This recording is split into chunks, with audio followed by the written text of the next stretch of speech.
Did you know that in 2014, a babysitter called the parents because of a clown statue?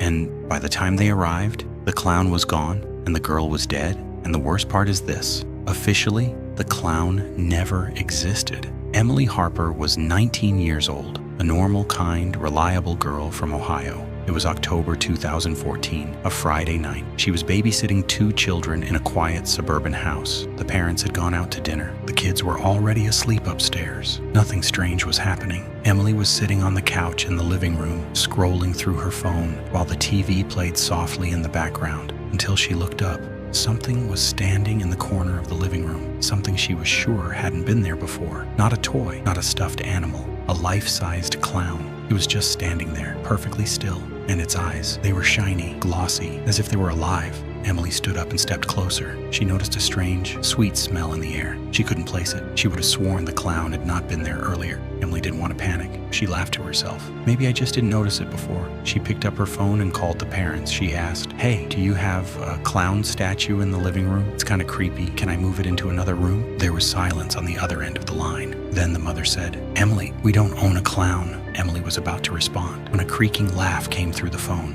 "Not the parents," Emily screamed. The phone slipped from her hand, but the call stayed connected. The parents heard her stepping backward. They heard her breathing grow faster and more frantic. And then, a very slow footstep on the wooden floor. It wasn't Emily's. The call suddenly cut off. The parents immediately called the police. Officers arrived in less than 10 minutes. The front door was locked. There were no signs of forced entry. Inside the house, there was complete silence. They found Emily lying on the couch. Her body was twisted at an unnatural angle, as if something had shoved her with sudden force. There was no blood, no sign of a struggle. The children upstairs were still asleep. Neither of them had woken up. And in the corner of the living room, there was no clown. The police searched the entire house. Everything was in its place. Nothing had been taken, except one thing: Emily's phone. It wasn't on the couch. It wasn't on the floor. It wasn't anywhere in the house. It was as if someone had taken it with them. Days later, a backup file was recovered. The last audio recording from Emily's phone. Police believe it was recorded accidentally. On the recording, you can hear Emily's breathing,